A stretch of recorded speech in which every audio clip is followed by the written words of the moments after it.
Levántate, resplandece, porque ha venido tu luz y la gloria de Jehová ha nacido sobre ti. Porque aquí que tinieblas cubrirán la tierra y oscuridad las naciones, mas sobre ti amanecerá Jehová y sobre ti será vista su gloria.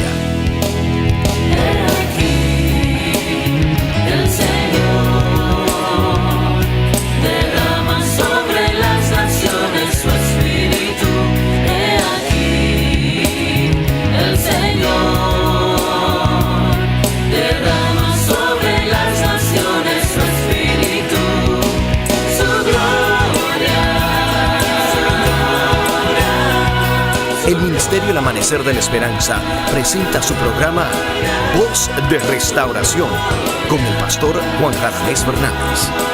Escucha atentamente la palabra que proviene del mismo corazón del Padre para consolar tu vida. A continuación, el pastor Juan Radamés Fernández. Bendecimos al Dios eterno, creador de los cielos y de la tierra, al bueno, al generoso, al fiel, aquel que guarda verdad para siempre, ese Dios que cumple su palabra y su pacto.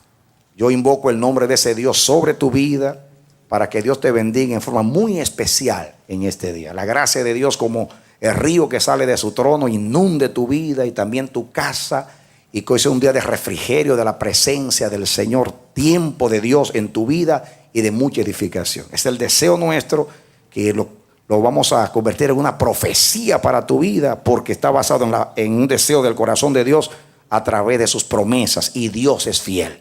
Así que eres bienvenido, bienvenida a nuestra programación Voz de Restauración, y te invitamos a que tú vengas con nosotros y juntos estudiemos la poderosa palabra de Dios.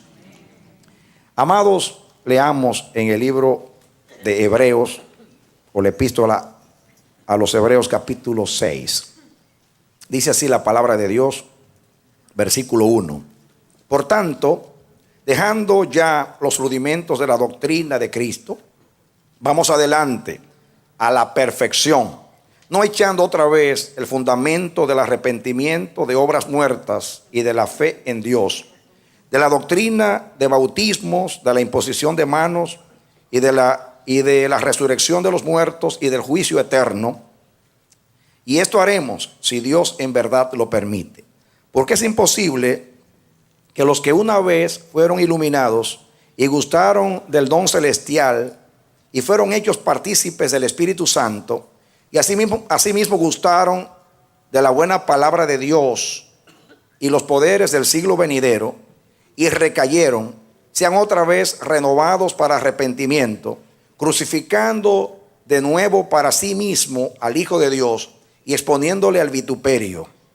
Porque la tierra que bebe la lluvia, que muchas veces cae sobre ella y produce hierba provechosa a aquellos por los cuales es labrada, recibe bendición de Dios. Pero la que produce espinos y abrojos es reprobada, está próxima a ser maldecida, y su fin es el ser quemada. Pero en cuanto a vosotros, oh amados, estamos persuadidos de cosas mejores y que pertenecen a la salvación, aunque hablamos así. Porque Dios no es injusto para olvidar vuestra obra y el trabajo de amor que habéis mostrado hacia su nombre, habiendo servido a los santos y sirviéndoles aún.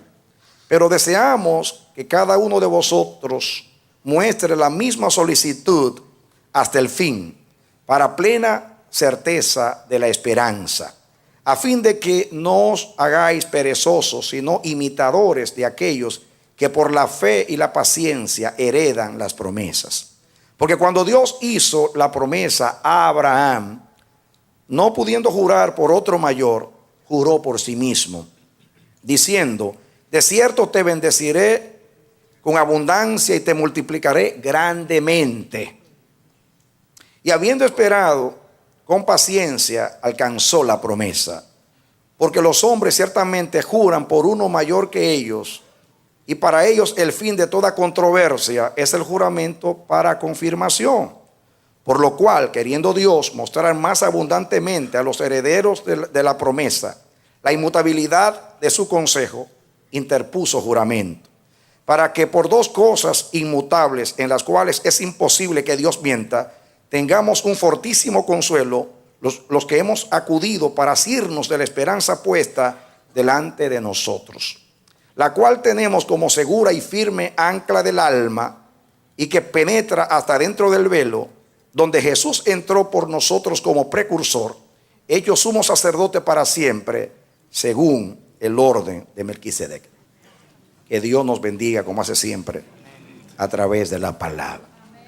Bien, mis amados, estamos estudiando la epístola a los Hebreos. Hemos dicho que no sabemos quién fue el escritor.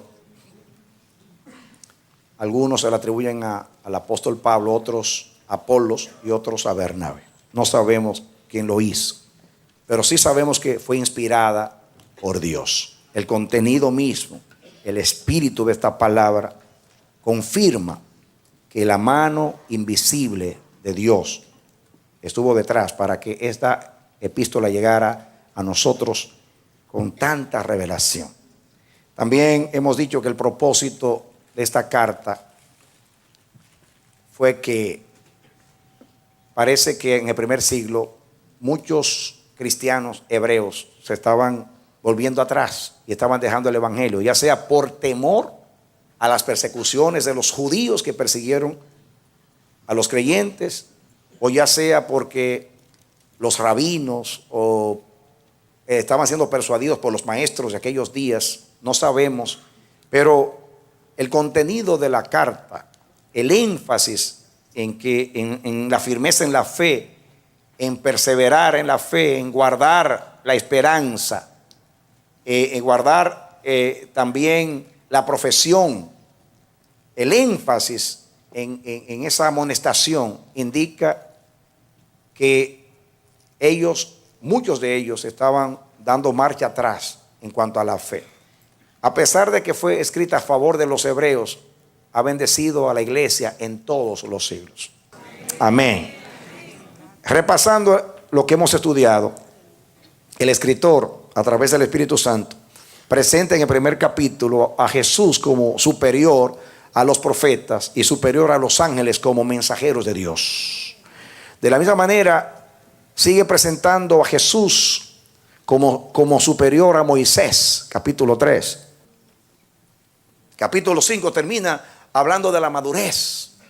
Le dice, mire, yo tengo muchas cosas que decirles a ustedes, como dijo Jesús, pero ustedes son lentos para oír. Son perezosos de mente y de oídos. Son duros de oídos.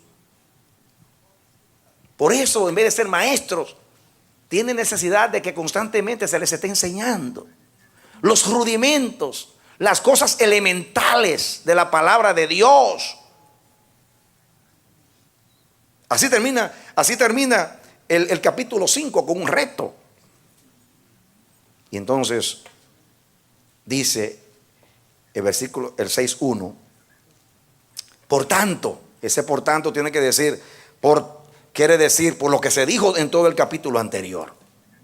Dice, por tanto, dejando ya los rudimentos de la doctrina de Cristo, ya saben lo que son los rudimentos, las cosas elementales, el ABC de la fe. Vamos adelante a la perfección. Vamos adelante, vayamos adelante. Seamos llevados adelante, dice el original. Seamos llevados adelante. Ya dejemos lo que es de niño. Ya dejemos lo elemental, el ABC, y vamos adelante, vamos a la perfección. ¿Qué es lo que está adelante? La perfección. Teleio, como Dios nos ha enseñado. La madurez, el fruto. Porque se propuso en Cristo santificarnos hasta el día de la glorificación, donde termine lo que comenzó en el proceso. Porque en la justificación nos libró de la condenación del pecado. En la santificación nos libra del poder del pecado. Y en su venida nos librará de la presencia del pecado. Dale otro aplauso al Señor. Amén. Gloria a Dios. Amén. Por tanto, dejando ya los rudimentos de la doctrina de Cristo, vamos adelante a la perfección, no echando otra vez el fundamento del arrepentimiento en obras muertas, de la fe en Dios, de la doctrina de bautismos, y de la imposición de manos y de la resurrección de los muertos y del juicio eterno. O sea, de las doctrinas fundamentales, pero elementales del cristianismo. Me gusta lo que dice, no echando otra vez el fundamento. Hermanos, el fundamento es lo que sostiene al edificio. Nadie terminará una construcción hasta que no termine de echar el cimiento, ¿o no? Díganme, ¿puede alguien comenzar con el último piso en la construcción de un edificio? Por la gente que se pasa el tiro, el fundamento. Ya el fundamento está puesto, el cual es Jesucristo. El fundamento ya está puesto, la piedra angular. El fundamento está puesto, la palabra de Dios. Hay que seguir construyendo encima.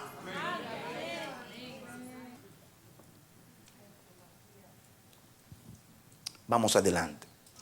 Y dice en el versículo 3, esto haremos si Dios en verdad lo permite. El escritor está diciendo, yo no sé ustedes, pero que aunque ustedes son duros para oír y perezosos para oír, y son niños que hay que darle leche, yo voy a seguir adelante hablándole del sumo sacerdote a ustedes. Eso es lo que quiere decir ahí. Dice, si Dios lo permite, yo voy a seguir adelante. Yo me paré diciendo, hay mucho que decir de esto, y ustedes son tardos para entender, pero yo voy a seguir adelante. Dios se lo va a revelar, porque yo se lo voy a decir. Le voy a decir quién es Cristo, para que no lo dejen por el judaísmo. Le voy a decir quién es Cristo, para que no lo dejen por el mundo, para que no lo dejen por un viajecito a Florida, para que no lo dejen por un nuevo trabajo, para que no lo dejen por una mujer, para que no lo dejen por un hombre, para que no lo dejen por una novia ni un novio. Y dice aquí el 4, porque es imposible que los que una vez fueron iluminados y gustaron del don celestial y fueron hechos partícipes del Espíritu Santo, y asimismo gustaron de la buena palabra de Dios y los poderes del siglo venidero, y recayeron, sean otra vez renovados para arrepentimiento, crucificando de nuevo para sí mismos al Hijo de Dios y exponiéndole al vituperio. Esto es uno de los pasajes más difíciles de la Biblia, más complicados, que ha traído mucha controversia. Pero yo no me voy a poner a darte la opinión mía, sino que te voy a decir las 3 opiniones que hay acá. Y tú te vas a formar la tuya. Hay quienes aquí creen que esto aquí, porque mira, aquí dice, es imposible que los que fueron iluminados, miren, iluminados, gustaron el don celestial, participaron del Espíritu, gustaron de la buena palabra, recayeron, sean de nuevo renovados, porque crucifican de nuevo al Hijo de Dios. Son palabras fuertes. Pero escúchame, hermano. Hay quienes piensan que aquí se está hablando de perder la salvación. Pero hay un argumento en contra de esto, y es lo siguiente. Si esto se entiende así, que está hablando aquí de perder la salvación, entonces en este pasaje enseña que es imposible salvarse una segunda vez. Yo creo que nadie va a dudar que se puede salvar uno una segunda vez, ¿o no? Y aquí dice que no hay otra vez. Entonces no puede referirse a perder la salvación, porque dice, entonces no hay una segunda oportunidad para nadie. Por consiguiente, echa a un lado ese argumento. Hay quienes piensan que se refiere a personas que recibieron la palabra, recibieron ciertas cosas de Dios, como dice ahí, pero no han nacido de nuevo. Ustedes saben que yo les he enseñado a ustedes que en la parábola del sembrador, la semilla cayó en 4 terrenos y en los 4 germinó. Significa que no había debilidad en la semilla. Lo que determinó fue el terreno, no fue la semilla. La palabra de Dios siempre funciona. El corazón es que no funciona. Amén. En 3 terrenos la semilla germinó. El problema fue que en el primero vinieron las aves del cielo y se la comieron. En el otro no había profundidad, se secó. No creció mucho y vino el sol y la quemó. Y en el otro los afanes de este mundo ahogaron la semilla. O sea que el problema no estuvo en la semilla, estuvo en que no la cuidaron, el corazón. Pero hubo un terreno donde la semilla nació, creció y dio fruto a 100 por 1. Y dice Lucas, este es el que tiene el corazón bueno y recto, que recibe la palabra, la guarda y da fruto. Entonces, algunos piensan que esto aquí se refiere a personas que han recibido la palabra, la gustaron, la saborearon. Porque hay personas, miren, no creció, no germinó la semilla y creció. Hay personas que están en el reino solamente con el poder de la palabra. Usted le predica y la palabra lo hace llorar, pero no se convierten. Llorar no es convertirse. Llorar no es convertirse. Hay personas que vienen y lloran, que te duran 40 años sentados ahí y no se han convertido todavía. Pero les gusta venir a la iglesia porque en la iglesia somos una familia, yo tengo donde ir, tengo hermanos, tengo un ambiente social, me tratan bien, es muy lindo, además Dios hace promesas muy lindas, estoy ahí. Pero no le he dado el corazón todavía al Señor. Y entonces lo que produce es el efecto de la palabra. Creen de momento que Dios le puede salvar el lugar y Dios se lo salva, o Dios lo sana de una enfermedad, gloria a Dios, y usted cree que se arrepintieron. No, el efecto de la palabra es que lo mantiene en pie, pero el corazón no ha cambiado. Algunos piensan que se refiere a estas personas. Entonces, hay una tercera opinión, y se lo voy a leer acá. Otros entienden que este pasaje es una exhortación a genuinos creyentes para urgirles a que crezcan hasta la madurez cristiana.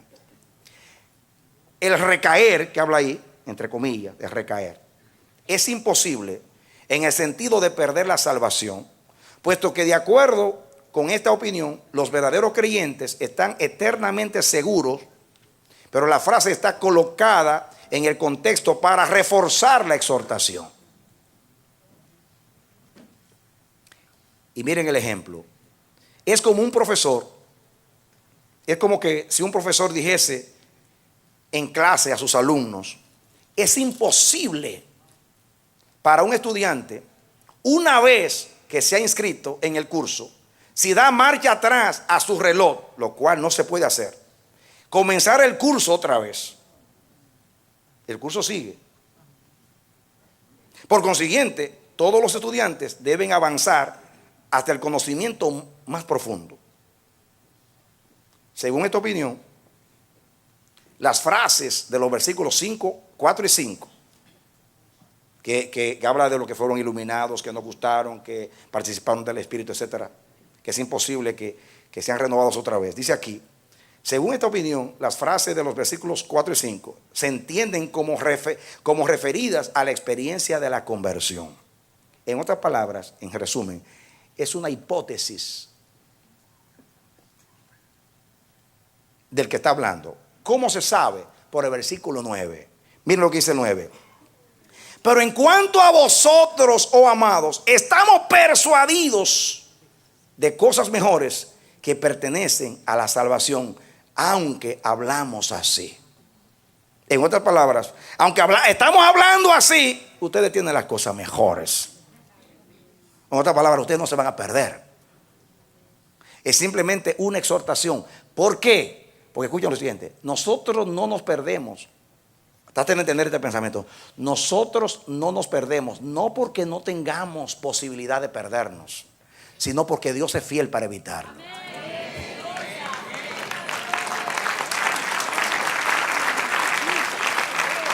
Amén. Amén. Amén. Cada vez que la Biblia habla de la seguridad de la salvación, hermano, no es que no hay la posibilidad, es que es imposible porque Dios es fiel. Cuando Pablo dice en Romanos 8, ¿quién acusará a los escogidos de Dios? Dice, si Dios es el que justifica. ¿Quién es que condenará? Si Cristo fue el que murió y resucitó, está a la diestra del Padre y además intercede por nosotros. Y después dice, ¿quién nos apartará del amor de Cristo? Tribulación, angustia, persecución, hambre, peligro, cuchillo. Estoy seguro que ni la muerte, ni la vida, ni ángeles, ni principados, ni potestades, ni lo presente, ni lo porvenir, ni lo alto, ni lo bajo, ni ninguna cosa creada podrá apartarnos del amor de Dios que es en Cristo Jesús, Señor nuestro. Amén. Amén. Porque es imposible perdernos. Porque Cristo murió. Porque Cristo resucitó. Porque Cristo ascendió al cielo, porque Cristo envió el Espíritu Santo, porque el Espíritu Santo ya me convirtió, ya me dio una nueva naturaleza. El hombre nuevo no se pierde. Segundo, Dios es fiel para guardarme sin caída hasta el fin, dice la Biblia. Entonces no está basada en que no hay posibilidad de yo perderme. Está basada en que ya Cristo murió, resucitó, está intercediendo por mí, me envió el Espíritu Santo y Dios prometió guardarme sin caída hasta el fin. Si yo lo creo, entonces la imposibilidad de lo contrario. Ahora, aquí puede estar hablando de los réprobos. Siempre en toda regla de Dios hay una excepción. Por ejemplo, Jesús dijo: ninguno se perdió, excepto el hijo de la perdición, para que la escritura se cumpliese. Pregunta, ¿no fue elegido Judas? Eligió a 12 y también entre los 12 estaba Judas. Sí, lo eligió. Y mira lo que le pasó a Judas. Pero era un hijo de perdición. Era un réprobo, como dice Pablo. O sea, la palabra réprobo. Hay personas que están simplemente para dar lecciones. Para dar lecciones. En Dios tiene siempre alguien para una lección. Toda la Biblia está llena de lecciones.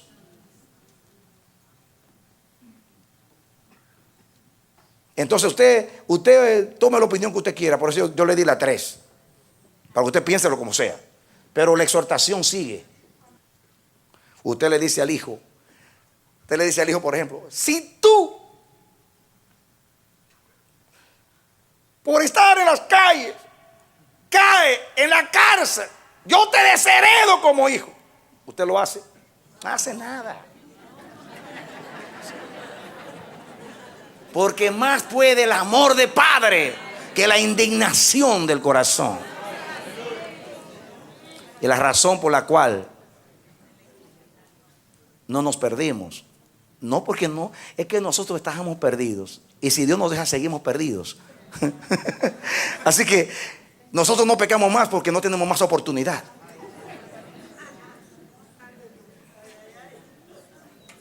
Hermanos, por la gracia de Cristo estamos aquí. Y ustedes verán cómo termina el libro. Es la fidelidad de Dios la que nos sostiene. Sigamos hasta el final para que entendamos. No nos paremos ahí. Miren lo que dice el 7. Porque la tierra que bebe la lluvia, que muchas veces cae sobre ella y produce hierba provechosa, aquellos por los cuales es labrada, recibe bendición de Dios.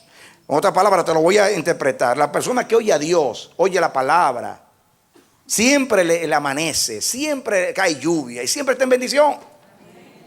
Es un árbol. O no lo compara a Dios. No lo compara a Dios con árboles a los que le escuchan. ¿Qué dice el Salmo primero? ¿Qué dice el Salmo primero? ¿Qué dice? ¿Qué dice? ¿Cómo dice? A ver, ¿qué dice el Salmo primero? Bienaventurado el varón que no anduvo en consejo de malos, ni en silla de escarnecedores se ha sentado. Ante la ley de Jehová está su delicia, en su ley se medita de día y de noche. Será como árbol plantado junto a arroyos de aguas, que da su fruto a su tiempo y sus hojas no caen, y todo lo que hace prosperará. Ahí está la bendición. Usted quiere vivir en bendición, en prosperidad, créale a Dios, oiga a Dios, siga a Dios, perfecciónese en Dios. No vivirá en tropiezo ni en vergüenza, y siempre va a recibir la lluvia para que haya fruto en su vida, la temprana y la tardía a su tiempo. Pero si usted no oye a Dios, entonces usted se va a convertir en lo que dice el versículo 8: pero la que produce espinos y abrojos es reprobada, descalificada. O sea, somos probados para ser aprobados. Pero cuando usted no oye a Dios y usted es duro de corazón y no oye a Dios, entonces en usted no hay frutos, sino espinos y abrojos, y usted es reprobado. Está próximo a ser ¿qué? Maldecida, y su fin es ser quemada. ¿Qué pasa con los espinos y abrojos y la maleza? ¿No la amontonan y la queman? Ese es el fin de los que no oyen al Señor. No es que usted se va a quemar. Le está exhortando a decir que ese tipo de vida no lleva fruto, no tiene bendición, y al final es descalificado, desaprobado, y es como si se lo quemaran. No sirve para nada. Dice el 10, porque si Dios, dice aquí, porque Dios, dice el 9, pero en cuanto a vosotros, oh amados, estamos persuadidos. ¿Qué significa persuadido? Estoy seguro, yo estoy persuadido, estoy convencido de cosas mejores que pertenecen a la salvación, aunque hablamos así. Ahí está la explicación en el 9. Aunque le estamos hablando así tan duro, como que parece que ustedes se van a quemar, no es así, hermano. Porque Dios va a hacer cosas mejores. Como hasta ahora, Dios ha hecho cosas mejores. Le está diciendo, ese camino que ustedes lleva ya. Pero Dios va a intervenir. Cambien de corazón. Cambien de corazón. Amén. Dete en serio. Dete en serio. Lo que pasa es que para Dios enderezar sus caminos, posiblemente le tenga que romper una patita. ¿Han oído ustedes del pastor? Yo tengo un libro que se llama, habla del Salmo 23, de un pastor que era pastor de ovejas reales, no pastor de una congregación. Y él dice que había una vez una ovejita que siempre estaba buscando otros pastos para acá. Siempre estaba, todas para allá y ella para allá. Y un día se enoja, él lo agarra y le hace así, ¡crack! Y le quiebra una patita y la soltó. Y como necesitaba al pastor, siempre estaba detrás del pastor. De vez en cuando decía, ve. Se cansó, la tomaba en los brazos por un rato, después la soltaba. Así te va a llevar Dios al cielo. Con la patita rota, pero te va a llevar. Amén. Porque Él es el buen pastor, Él es el buen padre. A veces le digo a algunos hermanos y a algunos jóvenes, tomaste el camino más largo. Dios te va a llevar a Canaán, pero ¿de qué manera te va a llevar, hermano? Dice el 10, porque Dios no es injusto. Ahí está el asunto, mis hermanos. ¿Por qué vamos a recibir cosas mejores? Porque Dios no es injusto para olvidar vuestra obra y el trabajo de amor que habéis mostrado hacia su nombre, habiendo servido a los santos y sirviéndoles aún. En el libro que estoy leyendo acerca del cielo, dice que Dios, ni hay una sola obra que se haga en la tierra que Dios no la apunte para recompensarla. Es galardonador de aquellos que le buscan. O sea, las obras de amor, no las obras por envidia, por manipulación, por decir, ustedes saben cómo es. Obras de amor, con buenas motivaciones, para honrar al Padre. Dios no es injusto. Y si no es injusto, ¿qué es? Justo. Y escuchen, porque Dios dice aquí el 11, pero deseamos que cada uno de vosotros muestre la misma solicitud hasta el fin, para plena certeza de la esperanza. Le está diciendo aquí, ustedes han sido muy caritativos, han hecho obras muy lindas de amor, pero no es suficiente. Deseamos, además de practicar la caridad con los pobres y otras obras de amor y de servicio, queremos que ustedes sostengan la esperanza hasta el fin. Qué tremendo exhortador. Le pone una tremenda exhortación y luego le dice, hay cosas mejores para ustedes. Después lo estimula y le dice, así es Dios. Él es galardonador. Sigan haciendo lo bueno, que Él lo sabe recompensar. Ahora, no se queden solamente haciendo eso. Hay que hacer cosas mejores. Hay que crecer. Es cierto que Dios va a recompensar cada una de vuestras buenas obras. Pero deseamos que pero deseamos que cada uno de vosotros muestre la misma solicitud hasta el fin, para plena certeza de la esperanza. Mantengan hasta el fin la fe y la esperanza, a fin de que no hagáis, dice, a fin de que no os hagáis perezosos, sino imitadores de aquellos que por la fe y la paciencia heredan las promesas. Aquí está la palabra perezosos, que es la misma palabra que leímos en el 5. ¿Recuerdan ustedes en el 5:11? Miren el 5:11. Acerca de eso tenemos mucho que decir y difícil de explicar, por cuanto os habéis hecho tardos para oír. Es la misma palabra perezosos. Solamente aquí lo traduce tardos para oír. Aquí lo traduce perezosos. Tardos para oír significa lento lento para oír, que hay que empujarlo, como le dijimos la semana pasada. Lentos para oír y para entender, lentos de mente. En otras palabras, en vez de ser perezosos o tardos para oír, como fue Israel en el desierto, imiten, era para ser imitadores de aquellos que por la fe y la paciencia heredaron las promesas, como Abraham. Y como la lista de Hebreos capítulo 11, que se larga la lista de los hombres de Dios que fueron fieles. Imítenlo a ellos. No sean como vuestros padres en el desierto. Imiten a Abraham. Miren, ahora habla de Abraham. Dice, por cuanto Dios hizo la promesa a Abraham, y no pudiendo jurar por otro mayor, juró por sí mismo. Ustedes saben que Abraham fue llamado a los 75 años y esperó el hijo hasta los 100. Duró 25 años esperando. Fue muy paciente. Se turbó a veces. Tuvo sus duditas. Pero Dios no se la tomó en cuenta. Porque Dios es fiel. Dios no toma en cuenta tanto tus titubeos en el camino, sino que tú llegues.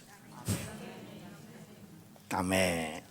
Diciendo, de cierto te bendeciré con abundancia y te multiplicaré grandemente. ¿Saben ustedes cuando Dios le dijo esto a Abraham? En el capítulo 22, cuando entregó a Isaac.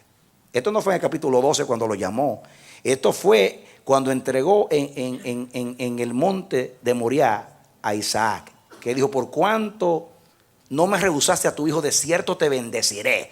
Y ahí le repitió la promesa, te multiplicaré. Ahora yo sé que tú me creíste porque diste a tu hijo.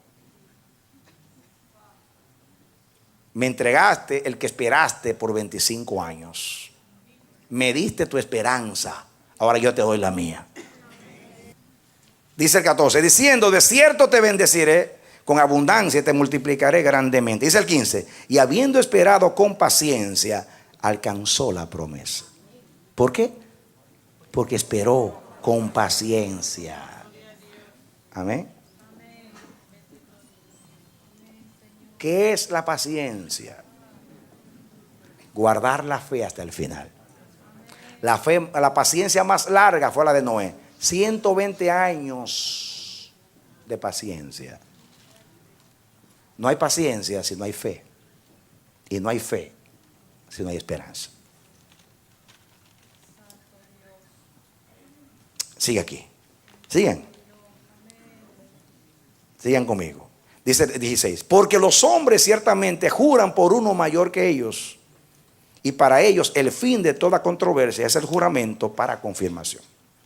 Ustedes saben que cuando en un tribunal, en un trato, en un contrato, en un juicio, y así lo dice la ley de Moisés, que cuando alguien juraba un juramento en un juicio, cuando usted, después de haber jurado, usted miente, es un delito bien serio en toda ley. ¿Recuerdan ustedes al presidente Clinton que juró que no había hecho tal cosa bajo juramento? Se salvó porque lo perdonaron. Pero cuando usted jura y después usted hace otra cosa, porque un juramento, inclusive en nuestro vocabulario, cuando usted quiere convencer a alguien, yo te juro por mi madre, usted le dice, por ella no me jures que yo sé que tú no la amas. Por mi madrecita santísima, dicen algunos, que la santísima no tiene nada. Cuando alguien quiere convencer, jura, te juro por mi madre, por mi esposa, por mi hijo. Si los mentirosos se pasan también jurando. Pero entre los serios, el juramento es la última palabra. Y no hay más serio que Dios. Denle un aplauso al Señor. Amén. Gloria a Dios. Aquí dice que Dios juró a Abraham, dice el 17, por lo cual queriendo Dios mostrar más abundantemente a los herederos de la promesa la inmutabilidad de su consejo, interpuso juramento.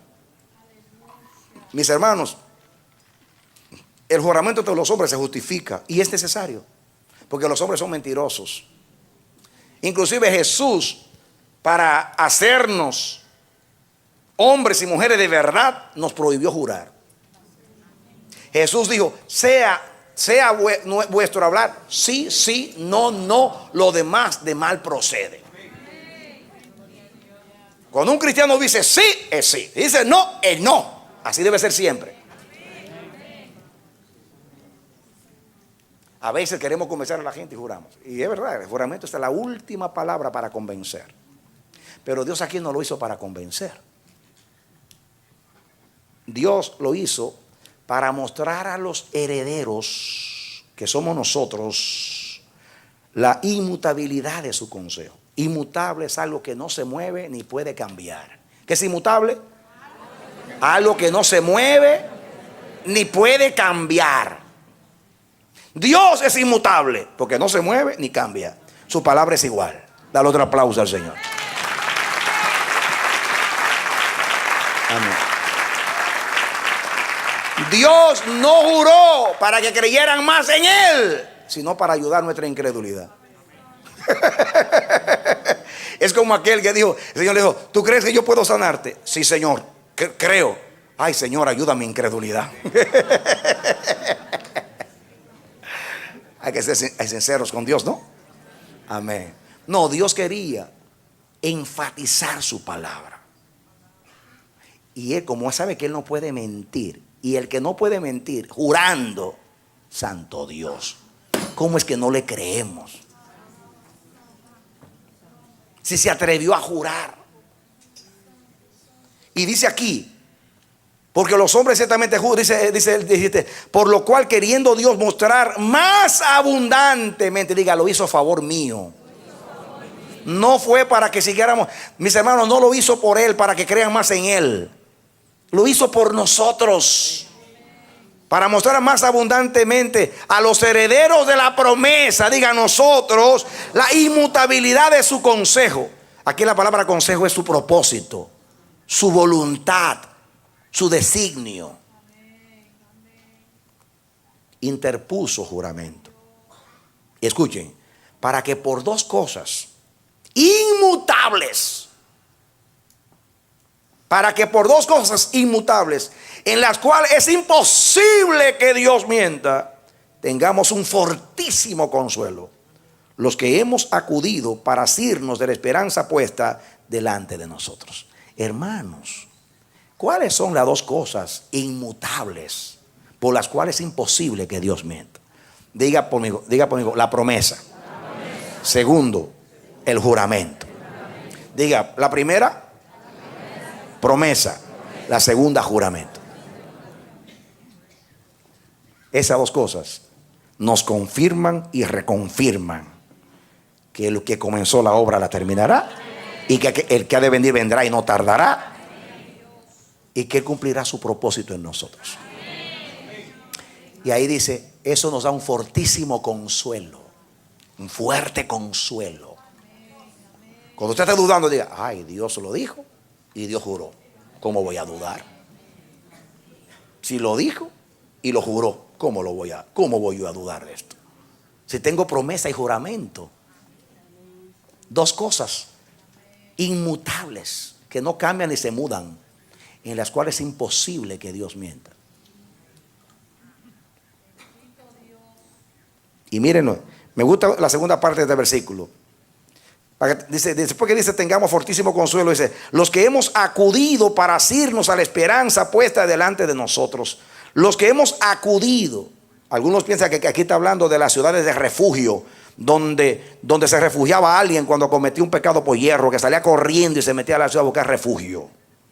Yo no sé si se está pensando en eso el autor, pero yo sé que yo corro hacia Cristo cuando yo tengo un problema. Y asirse es agarrarse firme y fuertemente de la esperanza. Escúchame. Te voy a poner una fórmula matemática. A ver lo que saben matemática. Esperanza, digan esperanza. Es igual a la promesa más el juramento. Denle un aplauso al Señor.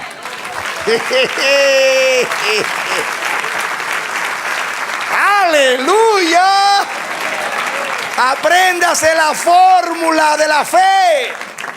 ¿Cuál es la fórmula de la fe? Que esperanza es igual a la promesa más el juramento.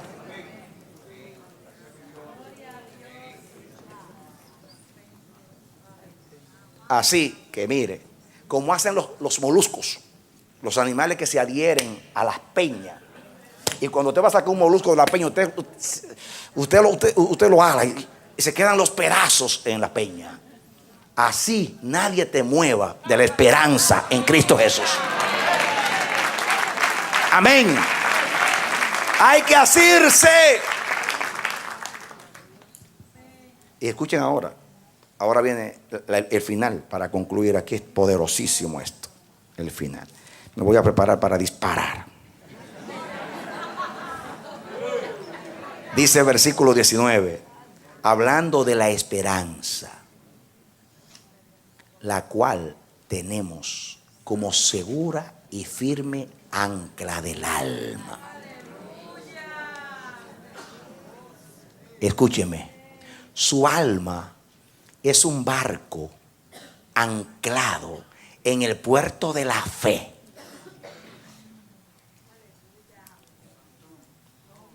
Y ahora yo le voy a hablar un poquito de lo que es un ancla. Un ancla es un instrumento náutico que permite a un barco fijar su posición en el mar sin tener que preocuparse de la corriente, oponiéndose a la fuerza de la marea. Te la voy a definir otra vez. Ancla o áncora es un instrumento náutico que permite a un barco fijar su posición en el mar sin tener que ocuparse de la corriente, oponiéndose a la fuerza de la marea. El ancla de sondeo suele contar con 3 ganchos que son responsables de que ésta se aferre al fondo marino, impidiendo que el barco pueda ser arrastrado a la deriva.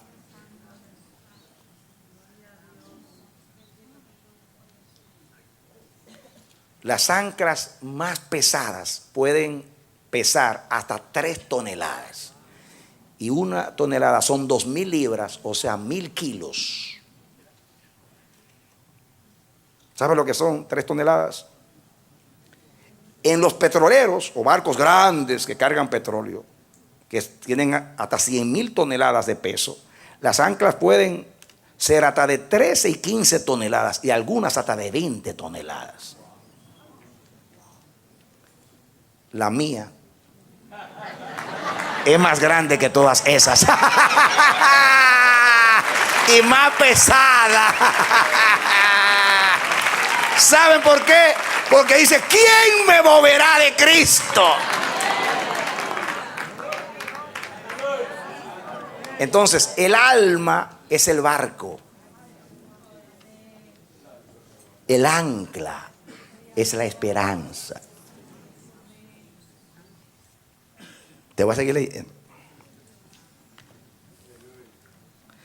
Las anclas antiguas eran muy parecidas a las actuales.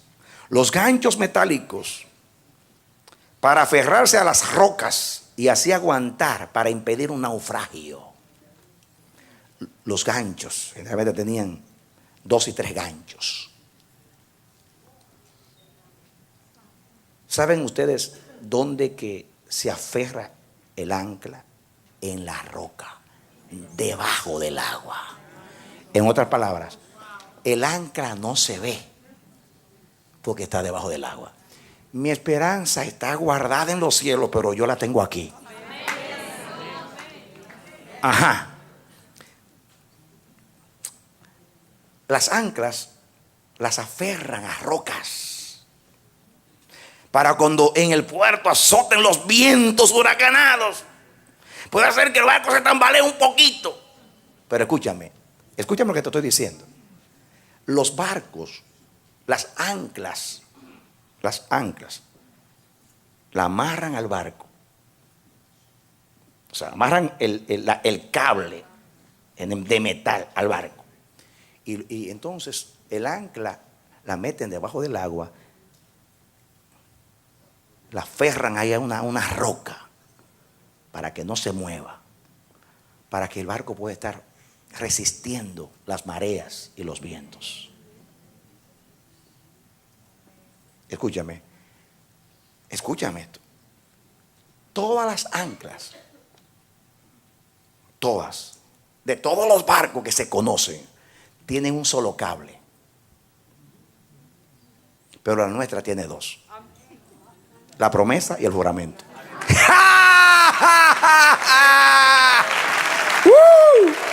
Amén. Ustedes saben lo que significa esos dos cables: la promesa y el juramento de Dios.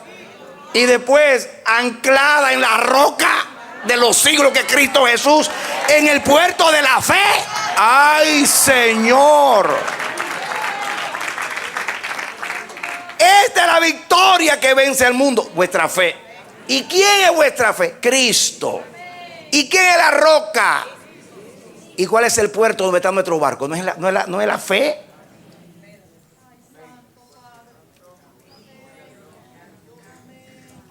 Escuchen, yo investigué.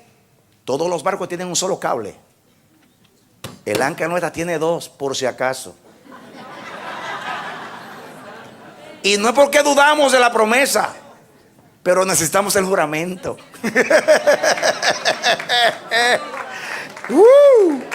¡Ay, san! Ahora ustedes ven. Escuchen. Ustedes, miren lo que dice el versículo 4. Atención aquí para terminar. Porque es imposible, dice el 4, que los que una vez fueron iluminados. ¿Recuerdan ustedes? Dice la palabra imposible, diga imposible. Pero también dice aquí que es imposible que Dios mienta. También es imposible que Dios mienta. Póngale esta imposibilidad a aquella imposibilidad. Yo estoy entendiendo lo que quiero decir.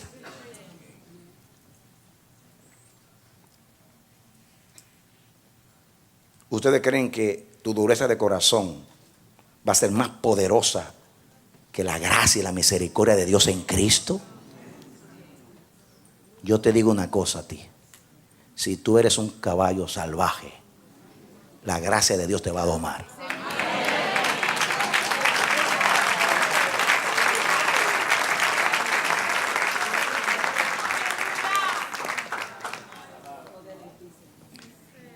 El barco es nuestra alma. El ancla, nuestra esperanza. Los cables que la sostienen a la roca es la promesa y el juramento. El puerto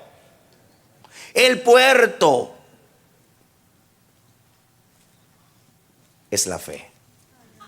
Y escuchen ahora, para terminar. Voy a leer el 19 otra vez. La cual tenemos como segura y firme ancla del alma, que penetra hasta dentro del velo. Ay, santo. Yo te lo estaba bajando de último.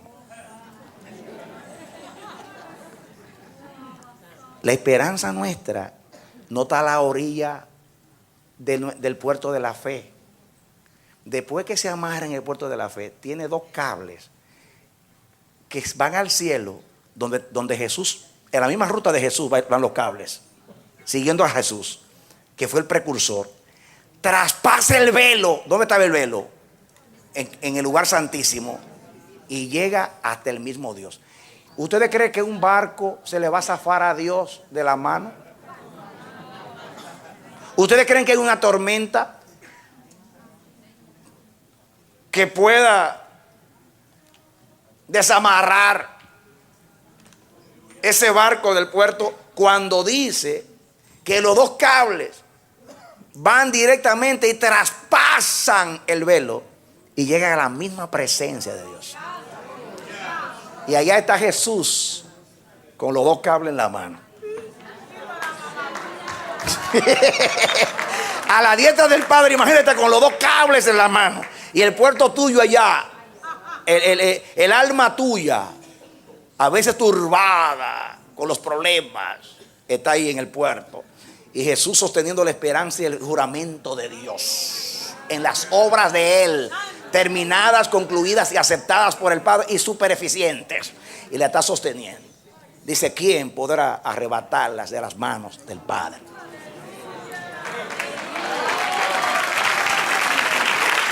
Amén. Así que cuando tu alma se turbe, tú le dices, alma mía, reposa. Mira que tú estás anclada a la esperanza de Dios. Mira que tú estás sostenida por los cables de la promesa y el juramento. Mira que los cables traspasaron los cielos y Jesús los sostiene allá. Santo Dios. Como Jesús no se cansa, pero de vez en cuando tiene que usar las manos. Entonces agarra a Jesús y agarra los cables y lo ata a la silla de su trono. Y como su trono es inconmovible, no es que se mueva de allá. Dale otro aplauso al Señor. Aleluya. Amén. Amén. Santo Dios. Qué manera de terminar un capítulo. Pero escuchen. Termina el último versículo diciendo, el 20, donde Jesús entró. Allá llega la promesa y el juramento de Dios. Siguiendo las huellas de Jesús todo el camino del cielo hasta llegar al trono. Y allá está anclada mi esperanza. Mi alma está anclada en esa esperanza, sostenida por la promesa, el juramento y la victoria de Cristo. Ay, añádale otro cable ahí. Ya van 3. Dice el 20, donde Jesús entró por nosotros. Allá va el cable. Como precursor. Wow. ¿Saben ustedes qué significa la palabra precursor?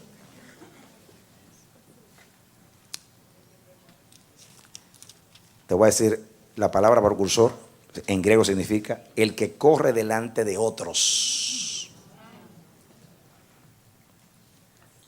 Jesús corrió delante de ti. Amén.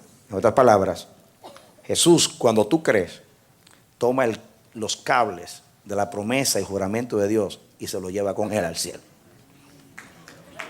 Y se lo lleva al trono. Y él te dice, yo corrí delante de ti. Yo te hice el camino, yo te preparé el camino.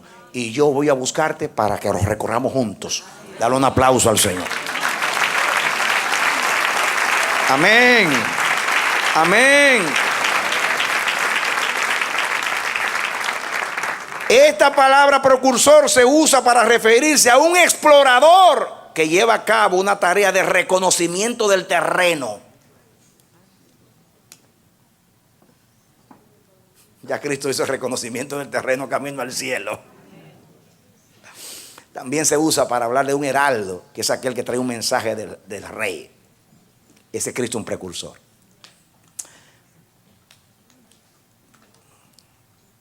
¿Saben ustedes lo que le dijo Moisés a su suegro en el desierto? Le dice, mira, como tú conoces el desierto, ayúdanos en el desierto. Y cuando Jehová nos introduzca allá, te vamos a bendecir. Y que eso sea la experiencia de su suegro. Y en el versículo que sigue dice que Israel se movía cuando la nube se movía.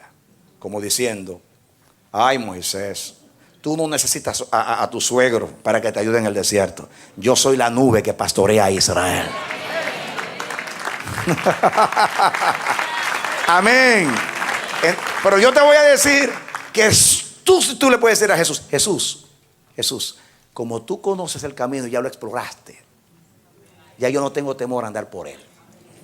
Hasta que un día yo llegue donde tú llegaste. A Dios. Dale un aplauso al Señor. Amén.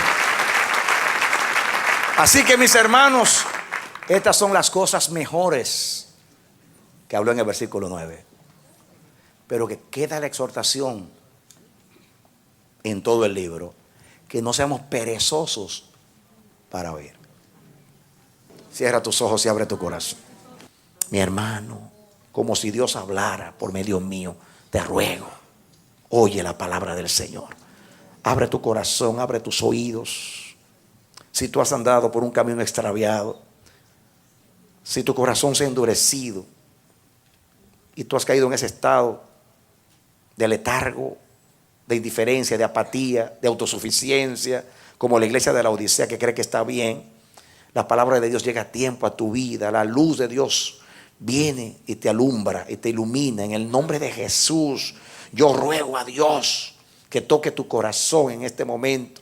Que la palabra de Dios haga aquello para lo cual fue enviada. Que Dios te dé un fortísimo consuelo y tú te levantes lleno de esperanza, de fe, de denuedo, de osadía. Que tú digas: me levantaré en el nombre de Jesús, correré la carrera con gozo y llegaré hasta el final con la honra de mi Señor, y Él me va a sostener. Si tu alma está zozobrando en alta mar, como dije, el Dios del cielo acude a tu auxilio y toma tu embarcación, la de tu alma, y viene a anclarla en el puerto de la fe a través del ancla que es la esperanza, y de esos cables que es la promesa y el juramento, y traspasará el velo y va a llevar tu esperanza para que sea sostenida en el Santísimo. Que Dios te bendiga y te dé la victoria en Cristo Jesús. Amén. Esperamos que este mensaje haya sido de edificación para tu vida. Si deseas recibirlo en su forma original, puedes solicitarlo a El Amanecer de la Esperanza, P.O. Box 70, Bronx, Nueva York 10473. O visítanos a nuestra página web www.elamanecer.org. Dios te bendiga.